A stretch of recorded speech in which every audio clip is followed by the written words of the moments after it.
Sam Bankman-Fried. Of course, he's being charged with a number of crimes for evaporating tens of billions of dollars, and a lot of people unhappy about it. We're following along in this case. We know that his alleged lover or partner or co-conspirator, Caroline Ellison, took a plea deal. So we are going to read through that and go through the allocution, which is the court proceeding where she actually entered this on the record. All of that was done under seal because they didn't have their hands on Sam Bankman-Fried at the time. Sam Bankman-Fried was still in the Bahamas while his ex was pleading guilty and just fraternizing with the Southern District of New York prosecutors.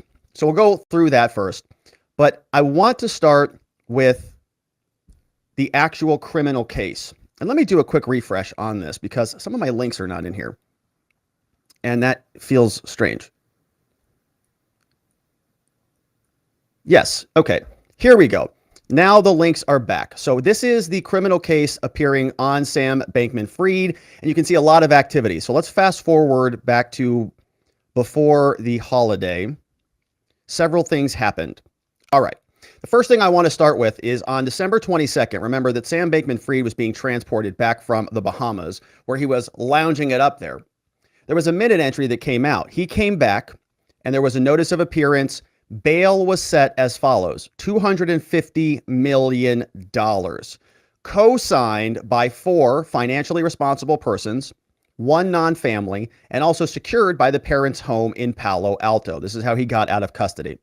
Travel is restricted to and from the Southern District of New York, so he can go basically across the country, back and forth. Palo Alto, California, travel. He can get on an airplane, go to Southern District or Eastern District, but only for court appearances. Okay, he's not going down to Wall Street or anything.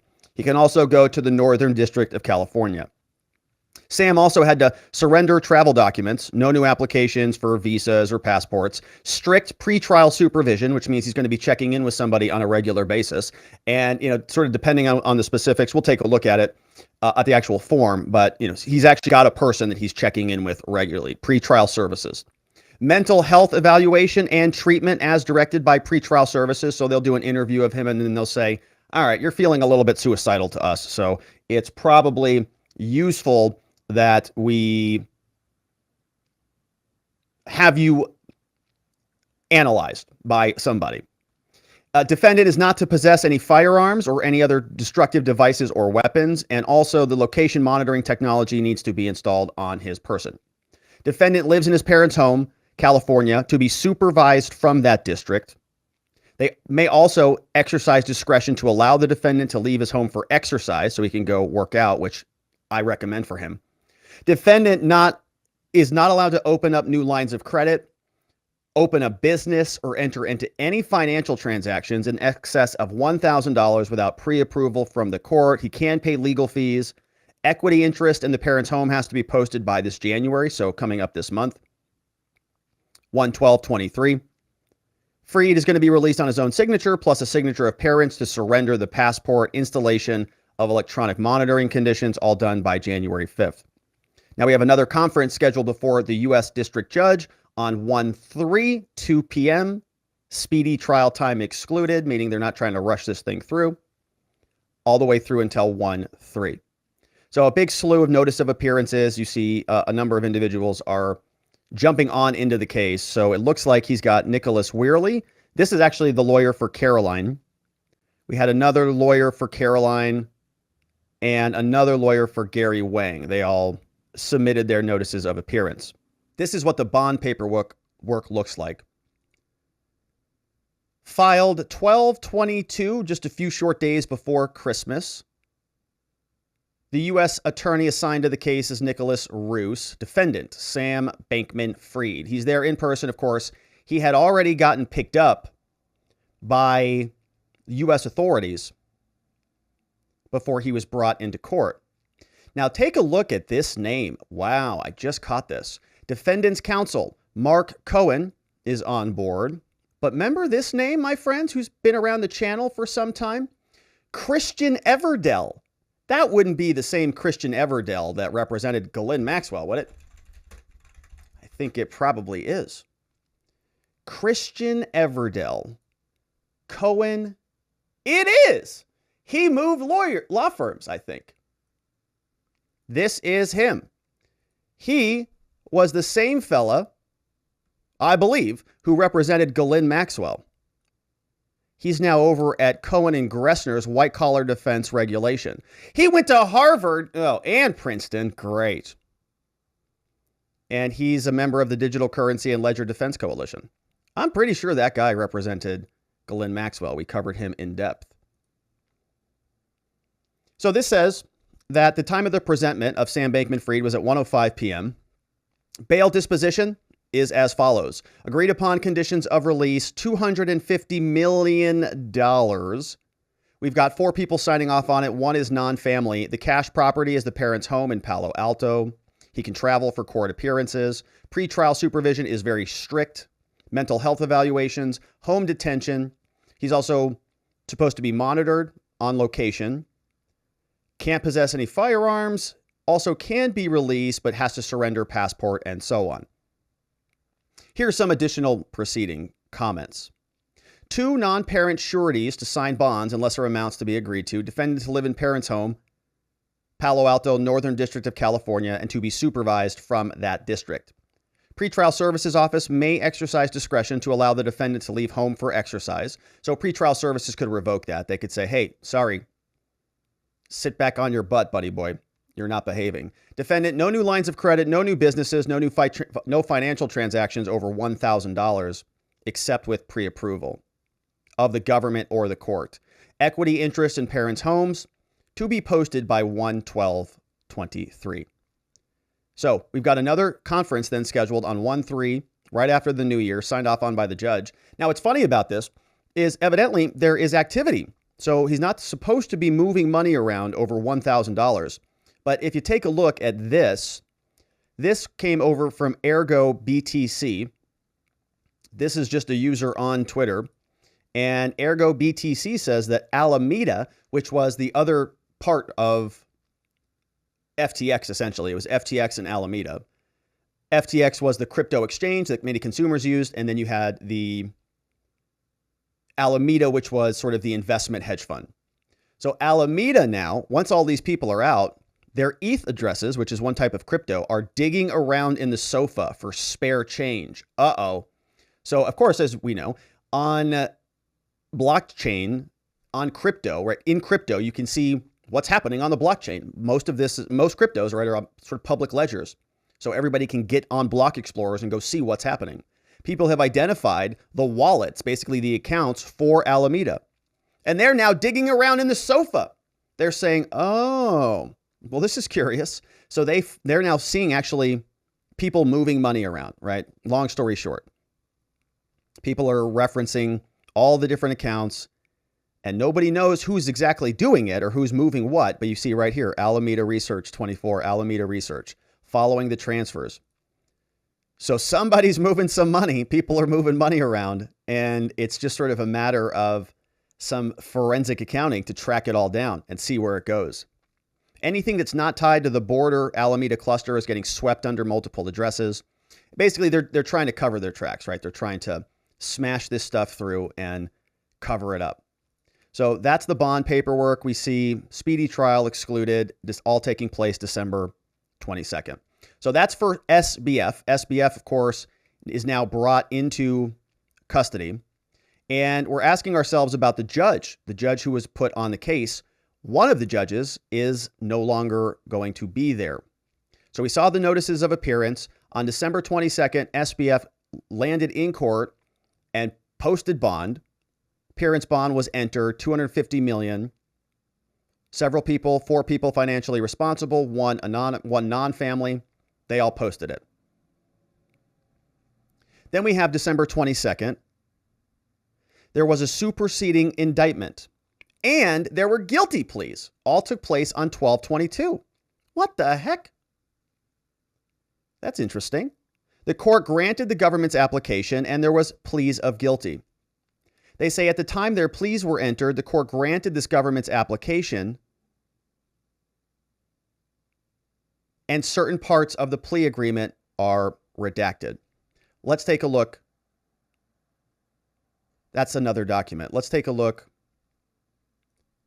We'll come back to this one. This is regarding Caroline Ellison's plea deal. We have another conference that's scheduled in early January. And there was a recusal of the judge. Let's take a look here. Yes. So right after Sam posts bond, on December 23rd, we get an order of recusal. Sam Bankman-Fried, Gary Wang, and Caroline Ellison's cases. The court writes as follows. Judge Ronnie Abrams, U.S. District Court Judge out of the Southern District of New York, filed this on 12/22, days before Christmas, 3 pages long. Says in the following order. Judge Abrams says, all right, everybody.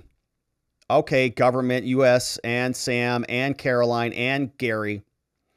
On December 19th, Ellison and Wang, they waived their indictment and they consented to the filing of a superseding information. And they pled guilty to each of the counts with which they were charged.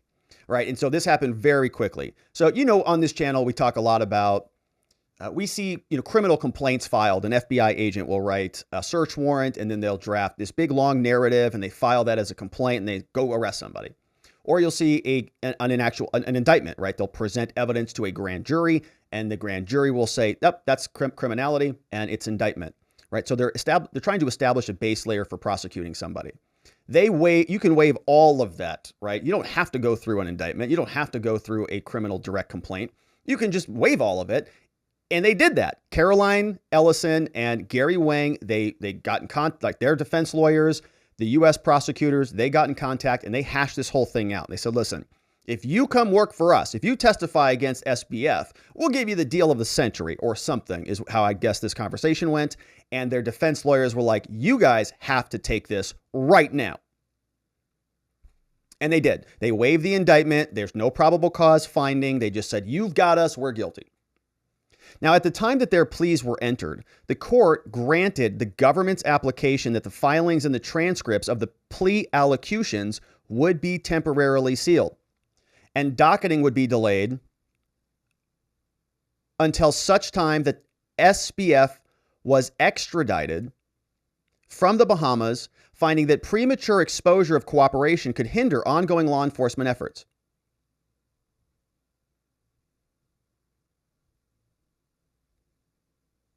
All right, yeah, so I'm getting two documents conflated right now. But anyways, we'll keep going.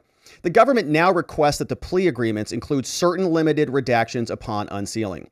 Defendant Ellison additionally requests the redaction of health-related information from the transcript of her plea allocution. For the following reasons, the court grants both of those applications. They give us some standards. They say, although there's a qualified right of the public to see these things, and we really want to see all of these materials, the redactions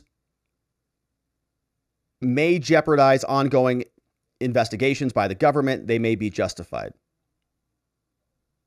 Courts in this district have recognized medical and health-related information and have given those things great protection. The Second Circuit has also found that there could be sealed materials in certain cases. So in this case, in SBF and Caroline Ellison's case, the government here says that disclosure of portions of both of Ellison and Wang's plea agreements could undermine its active investigation.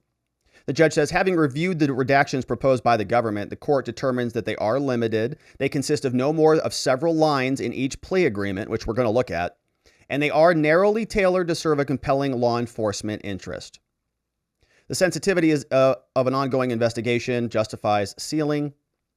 And the government has also represented that the limited redactions will be limited in duration and that they're going to unseal more of this once sealing is no longer necessary to advance law enforcement interests. The court has also reviewed the redactions proposed by Caroline Ellison and her plea allocution and says that those redactions are appropriate as well. Accordingly, for the reasons articulated above, the court grants the government's request to redact certain portions of the plea agreement and the transcript, but everything else shall be unsealed. All right. All that took place on December 22nd. Honorable Ronnie Abrams, the U.S. District Judge. So we're going to go through both of those. We have the allocution, courtesy of Inner City Press, and we also have the actual plea deal, courtesy of the prosecutors. But the judge, Honorable Ronnie Abrams, is sort of acknowledging that there's some sensitive things that were in those documents, and so some of those redactions are appropriate. But there was another portion of this of a recusal. Yes, okay. Notice of case reassignment. This is the order of recusal. And do I not have the PDF of this?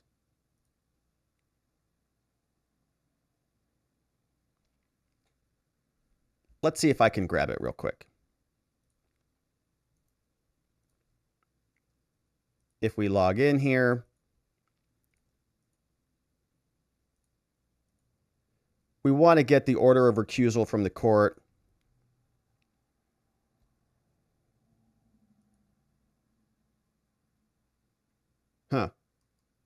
And it can't locate it for whatever reason.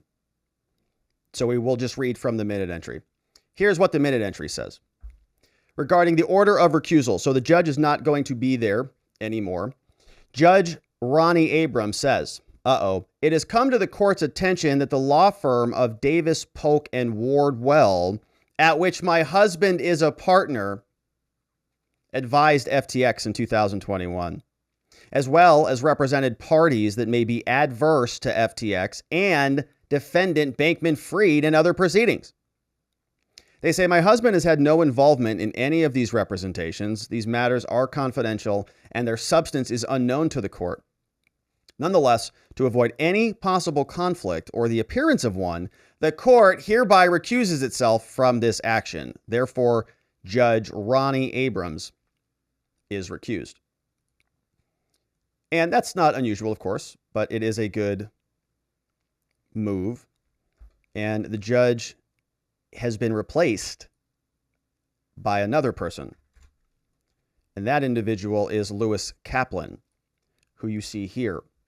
So Judge Abrams is off the case, and Lewis Kaplan also makes his way back. Now, as we saw with one of the lawyers who was representing SBF, his name is Christian Everdell. We saw that he was somebody representing Ghislaine Maxwell at one point, along with Bobby Sternheim and others. We covered that trial at length. But now the judge is also involved or was connected to other Epstein-linked cases. All of this was out of the Southern District of New York, which is where the Ghislaine Maxwell case was brought. We also saw the judge is married to somebody whose law firm was also communicating or representing FTX or people with interest adverse to FTX.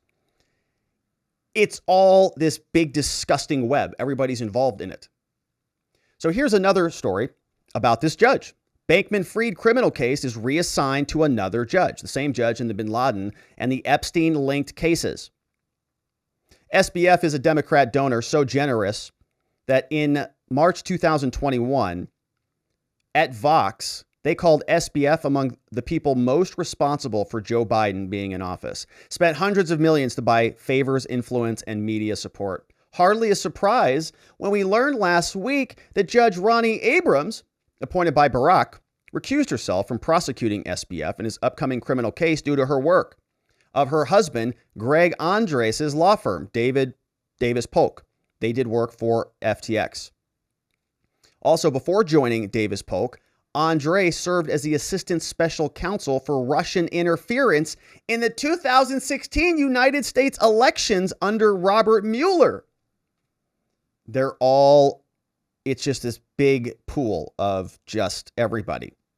So you fast forward to today, SBF's criminal case was reassigned to Bill Clinton-appointed District Judge Lewis Kaplan. He's recently known for handling an Epstein-linked abuse lawsuit against Prince Andrew, which we covered a lot here, and defamation lawsuits against Donald. And it's also known for presiding over a number of federal racketeering cases, mafia members, and so on, including the 14 Gambino crime family members arrested on a bunch of charges, 1992 trial of John Gotti, and trafficking of a minor.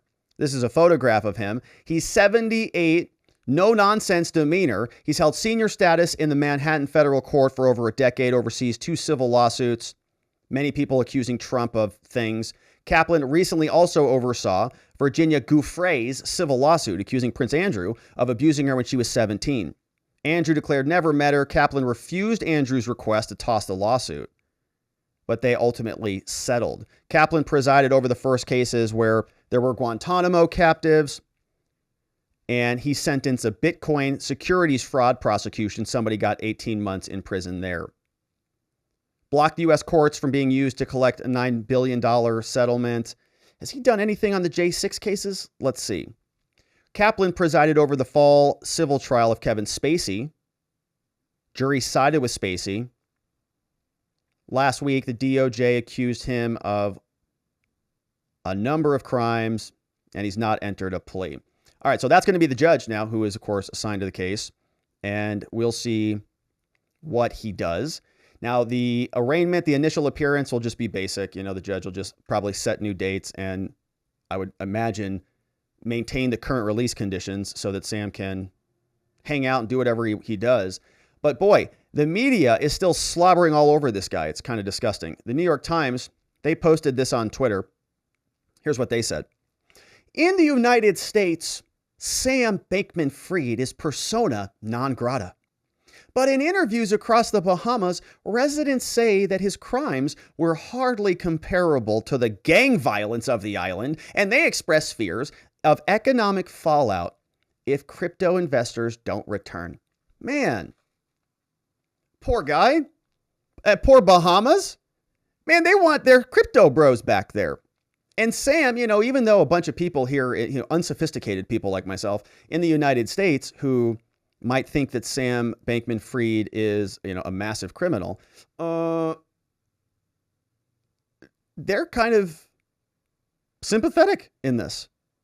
He should probably return back to the Bahamas. Probably should let him out so he can give him all his money back. Otherwise, there could be some economic fallout in the Bahamas. Weird. The New York Times. It's like pure propaganda. You know, residents there have generous views of the disgraced FTX founder, who's been accused of misusing billions of customer funds. It's a very strange newspaper. Let's click over and see what they have for us. We have, in the Bahamas, a lingering sympathy for SBF. Oh, what a nice guy. There's a popular phrase, money can't done, meaning the fabulous wealth makes its own rules. It's become a gleeful reference to the once high-flying SBF. From Washington to Wall Street, Fried is now persona non grata. But not so in the Bahamas, where SBF lived for the past year in a lavish gated community. Few here predicted he'd spend his final week in a prison. He's Bahamian, she added, as part of her explanation for his sympathies. I think he has a good heart, said Shamika. Miss Moss was shopping for a recent afternoon beauty supply place a few blocks from the Fox Hill prison, where Bankman-Fried was being housed. Yeah, very, very sympathetic. Okay. Strange article. What's their deal with this kid? What's the deal? Does he have something on them? Do they have something on him? Are they like in a long-term relationship that we don't know about? It's a weird thing. Slobbering New York Times all over SBF. But meanwhile, his girlfriend entered into a plea deal. And we talked about this. She already entered that plea deal under seal, right? And all of that was done in secret. And so now let's take a look at the actual plea deal itself. But right after we listen to our friends over at 4 Patriots, we're going to go to Ellison's plea deal. We're going to come back. We're going to go through the allocution, which is brought to us by Inner City Press, right after a short water break and message from our friends at 4 Patriots. My friends, a food shortage could be coming. Even in the United States, experts have written about this as recently as July. Drought, inflation, even new policies are pushing America's food supply near its breaking point. That's why survival food is more important now than ever. And you can create your own stockpile of the best-selling 4 Patriot survival food kits ever. This is not ordinary food. We're talking about good for 25 years super survival food, hand-packed right in family-owned facilities in the United States, giving jobs to over 200 Americans. The kits are compact, they're sturdy, they're water-resistant, and they stack easily. They have different delicious breakfast, lunches, and dinners, and you can make these meals in less than 20 minutes. Just add boiling water, simmer, and serve. And right now, you can go to 4patriots.com. Use code Robert to get 10% off your first purchase on anything in the store, including this 3-month survival kit. You'll get their famous guarantee for an entire year after your order, plus free shipping on orders over $97. They're called 4 Patriots because a portion of every sale is donated to charities who support our veterans and their families. Go to 4patriots.com. Use code Robert to get 10% off. That's 4patriots.com. Use code Robert. Start building your own stockpile today. That's right. Get your survival food and don't starve to death out there.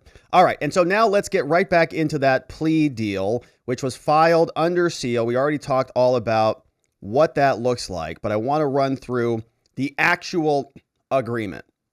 The plea deal between Caroline Ellison and the United States Department of Justice, entered in on December 18th, is down below. This is a letter. It goes to Dear Mr. Sahini, Mr. Neiman, and others. They say, on the understandings specified below, our office of the United States Attorney out of the Southern District of New York, we will accept a guilty plea from Caroline Ellison. Here are the following counts. Count 1. On the information charges, the defendant with engaging in conspiracy to commit wire fraud, maximum time in prison, 20 years. Greatest loss of $250,000 or twice the amount. That's all for count 1. Conspiracy to commit wire fraud. Also, count 2 charges Caroline with wire fraud on customers of FTX. Very similar charge there. And count 3, engaging in conspiracy to commit wire fraud on Alameda. Counts 4, 5, 6, and 7 are very similar.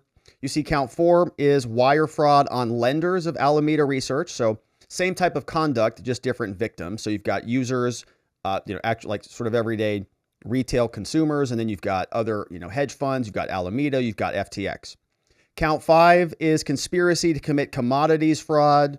We have count 6, which is conspiracy to commit securities fraud with FTX equity investors. Count 7 is conspiracy to commit money laundering. And it's a lot of time if you add it all up. Woo! The total maximum sentence of incarceration on counts 1 through 7 for Caroline Ellison, 110 years imprisonment. Now, in plea deals, right, part of what they're doing here is they have to explain what the maximum penalties are under the law. It's very important that a defendant knows what they could be sentenced to and sort of what the range of potential penalties is in any case. And so they're communicating that to her. Now, you're going to see down at the bottom of this, they're all going to sign off on this thing. Right there it is. So Caroline Ellison says, yep, got it. And her lawyers say, yep, we got it too. Right. 4 of them, all representing Caroline Ellison. They're all agreeing on this. This was drafted by the U.S. prosecutors, and they are approving this, right? So multiple people are saying these are the terms of the deal. So this is like the final contract that's going to govern everything. Now, the defendant, Caroline, agrees to waive any defenses related to venue with respect to counts 1 through 7 of the information. She's agreeing to plead guilty, so she's not going to fight jurisdiction.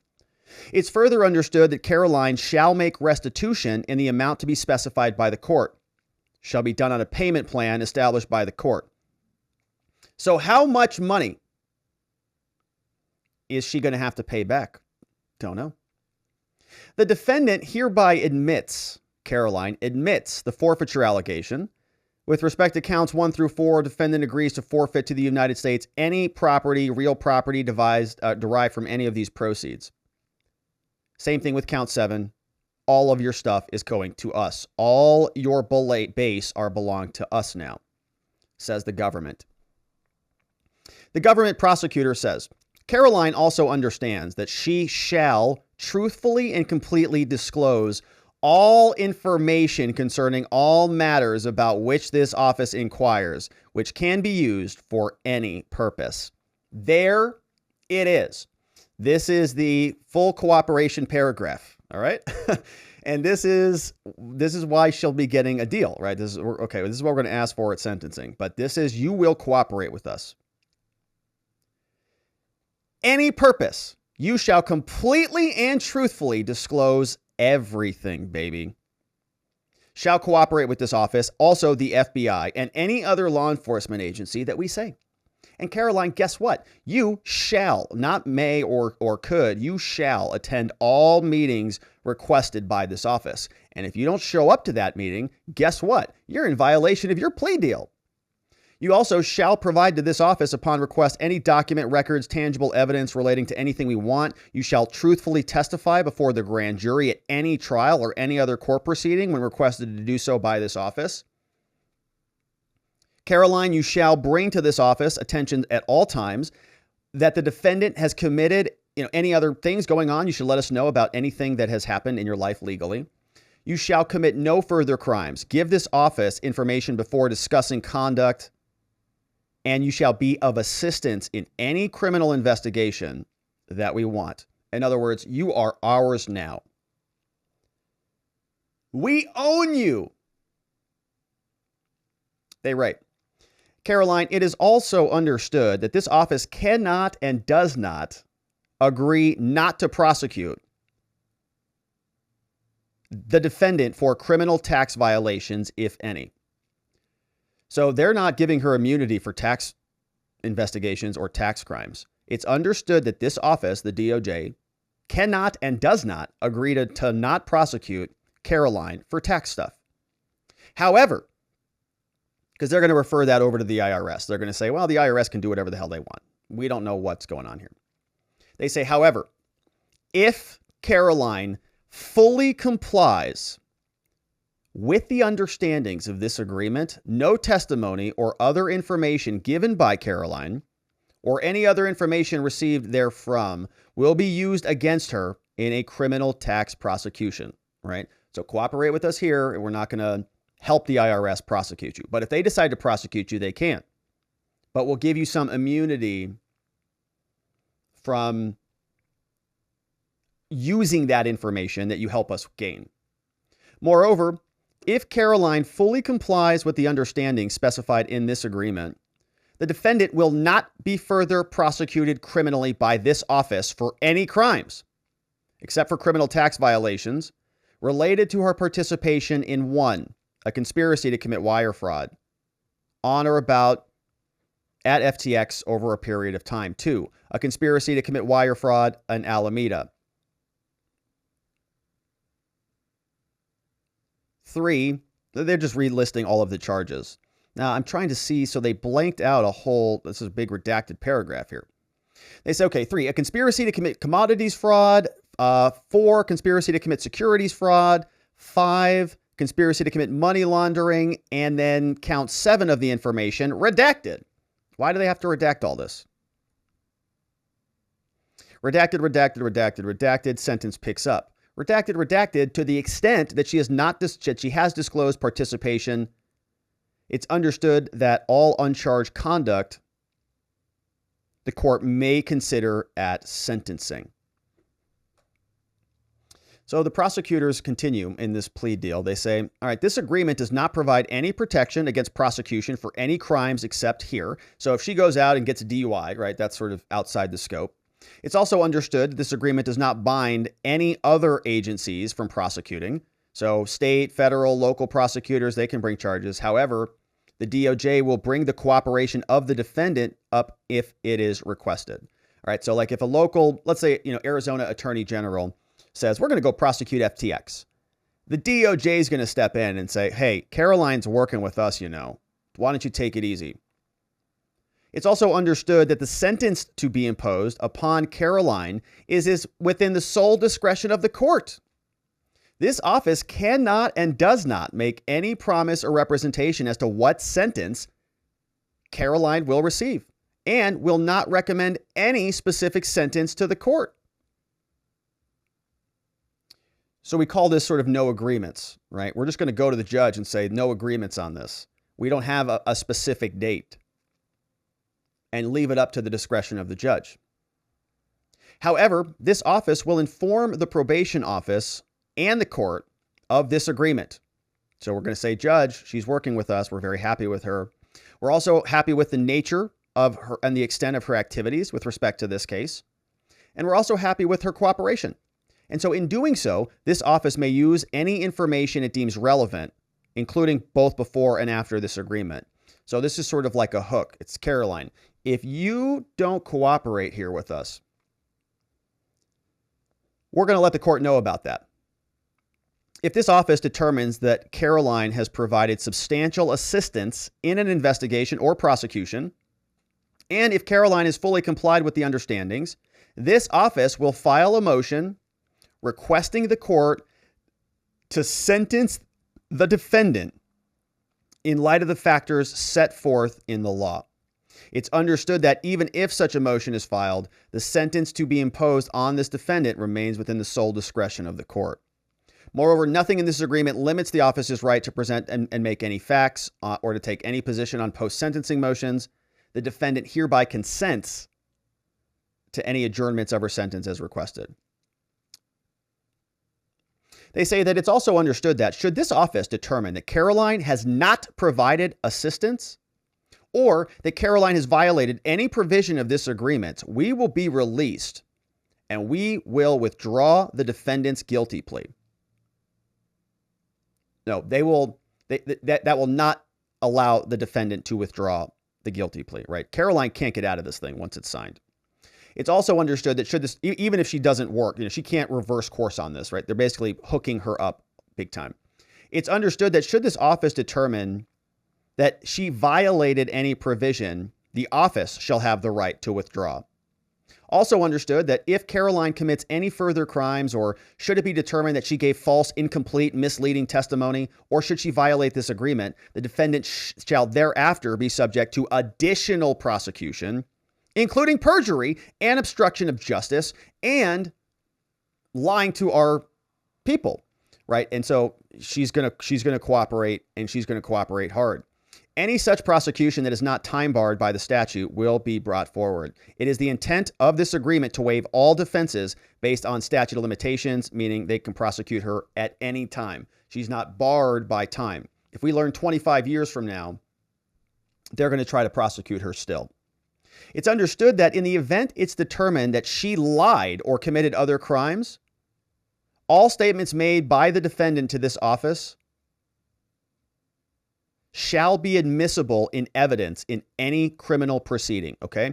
So what they're essentially saying is, you're going to tell us everything, and if you tell us some things that are wrong, we're going to use the things you told us to prosecute you.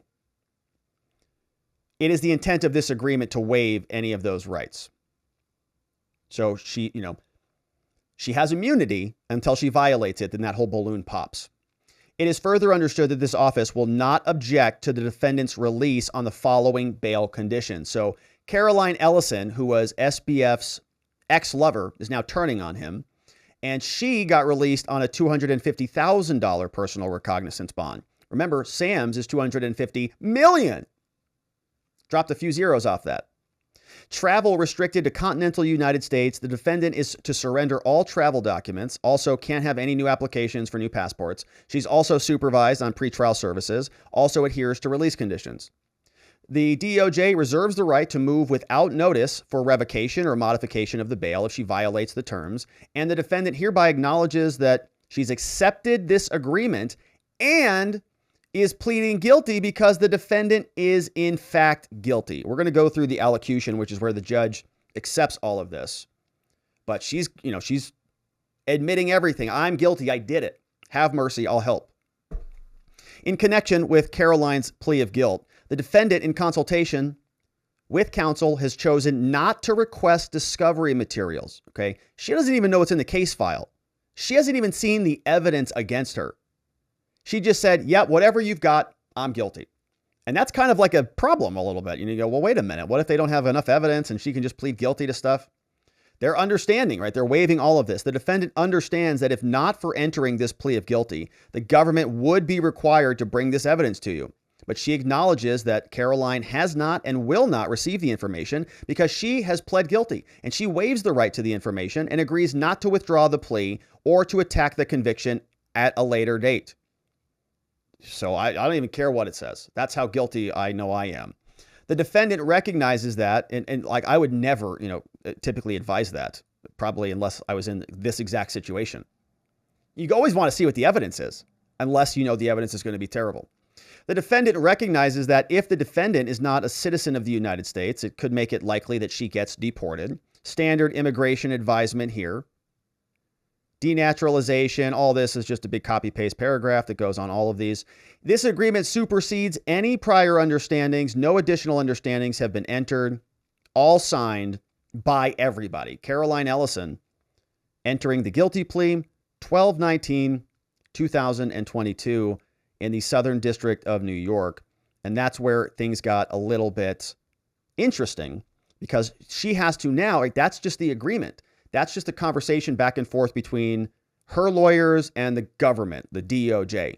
But now they've got to go bring this in front of the judge, and the judge has to accept everything. And this is done in a change of plea proceeding. And this was done very, very quickly. And just like we did with Ghislaine Maxwell, we also go back to our friend at Inner City Press, who regularly reports from the Southern District of New York. And he was in there taking pictures of the terminal. Okay, this is literally the user terminal in the building in order to get copies of the transcripts. So shout out to at Inner City Press. Make sure you're giving him a follow. He says, all right, so here's the deal. We now have the unsealed guilty plea transcript of Caroline Ellison. Says that it was held in secret and it was not docketed until today. Once Bankman-Fried was freed on a $250 million bond, Caroline Ellison, of course, enters her guilty plea. All of it happens simultaneously. They pick up Sam, they drop off the guilty plea so we can all see what happened with Caroline. Here's a screenshot, a picture from the press, from Inner City Press.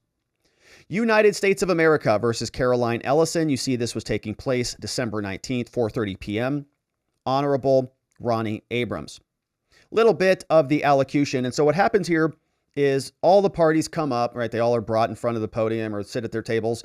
And the judge is making sure both sides understand all of the terms and making sure the defendant specifically understands the terms. Because the judge doesn't want a defendant, in this case, Caroline Ellison, to be bullied into a plea from her prosecutors or to not really understand what's going on. Or to have her defense attorneys just say, you got to take this deal. Doesn't matter what it is, just sign it. Right? The judge is going to say, are you really guilty? Did you really do all this stuff? Do you understand the consequences of this? Like, you're going to go to prison for a long time, potentially. Do you want to do this? She said this during her presentation, or this was submitted to the court. She says, Judge, because remember, in order to plead guilty, you actually have to be guilty. You got to actually have done something. Be guilty in fact. And the judge wants to hear a factual basis for your guilt. If you go up and you say, I'd love to plead guilty because I'd like to take the blame for the murder so my son goes free. The judge says, well, did you murder him? No. Okay. Well, then you can't plead guilty for him. Sorry. So let's see what she said. She says that from 2019 and to 2020, I was aware that Alameda was provided access to a borrowing facility on FTX.com. And she's in the hedge fund, right? So she's not supposed to get access to that. That's the cryptocurrency exchange that was run by Bankman. I understood that FTX, this is Caroline speaking, I understand that FTX executives had implemented special settings on Alameda's FTX.com account that permitted Alameda to maintain negative balances in various fiat currencies and cryptocurrencies. That's not good. Not supposed to have negative balances. In practice terms, this arrangement permitted Alameda access to an unlimited line of credit without being required to post collateral, without having to pay interest on negative balances, and without being subject to margin calls. It's like a bunch of free money that you can do whatever you want with. No consequences at all. She says that I understood that if Alameda's FTX accounts had any significant negative balances, it meant that Alameda was borrowing funds that FTX's customers had deposited onto the exchange. Oh, man. There it is right there. She knew, like they knew exactly what it was. That's customer money. When I was co-CEO and then CEO of Alameda, Caroline says, I understood that Alameda had made numerous large illiquid venture investments and had lent money to Mr. Bankman-Fried and other FTX executives. I also understood that Alameda had financed the investments with short-term and open-term loans worth several $1 billion from external lenders in the cryptocurrency. All right, so this is her factual basis. This is what she's telling the court, This is what she's probably going to be testifying about against SBF. She says that there were lenders in and around June 2020. I agreed with others to borrow several billion dollars from FTX to repay those loans. Those billions of dollars are customer funds. I understood that FTX would need to use customer funds to finance its loans to Alameda. I also understood that many FTX customers invested in crypto derivatives and that most FTX customers did not expect that FTX would lend out their digital asset holdings and fiat currency deposits to Alameda in this fashion. From in and around July 2022 through at least October 2022, Caroline says, I agreed with SBF and others to provide materially misleading financial statements to Alameda's board. In furtherance of this agreement, we prepared certain quarterly balance sheets, and we concealed the extent of Alameda's borrowing and the billions of dollars in loans that Alameda had made to FTX and related parties. Caroline says, I also understood that FTX had not disclosed to FTX equity investors that Alameda could borrow a potentially unlimited amount from FTX, thereby putting customer assets at risk. I agreed with SBF and others not to publicly disclose the true relationship between Alameda and FTX. In other words, I am happy to cover it up with you. I also understood that SBF and others were involved. Here's where Caroline says, I am truly sorry for what I did. I knew that it was wrong, and I want to apologize for my actions to the affected customers of FTX, lenders to Alameda, and investors in FTX. Since FTX and Alameda collapsed in November 2022, I have worked hard to assist with the recovery of assets for the benefit of customers and to cooperate with the government's investigation. Caroline says, I am here today to accept responsibility for my actions by pleading guilty. The judge says, you mentioned that you knew what you were doing was wrong. Is that right, Caroline? Did you also know that it was illegal? Caroline says, yes, I did. I knew that it was illegal. All of that was courtesy of Inner City Press, the full document. Don't know where it is, but thank you to Inner City Press for those screenshots. And you can see sort of what it sounded like. Now, all of that, of course, was pre-prepared. Her lawyers drafted up the entire allocution and it all got submitted, or she read it into the record. Don't know. It was all done under seal and we don't have the full transcript, but it indicates that Caroline is going to be working with SDNY, the Southern District of New York prosecutors, to go after SBF in full. So he's got no additional allies who are going to be coming out of the fold to protect him. It seems like at least maybe on the inside of FTX. Outside of FTX, we'll wait and see. Of course, we will continue to cover this. Thank you for subscribing and liking this video wherever it is you're watching it, and we'll look forward to seeing you on the next one.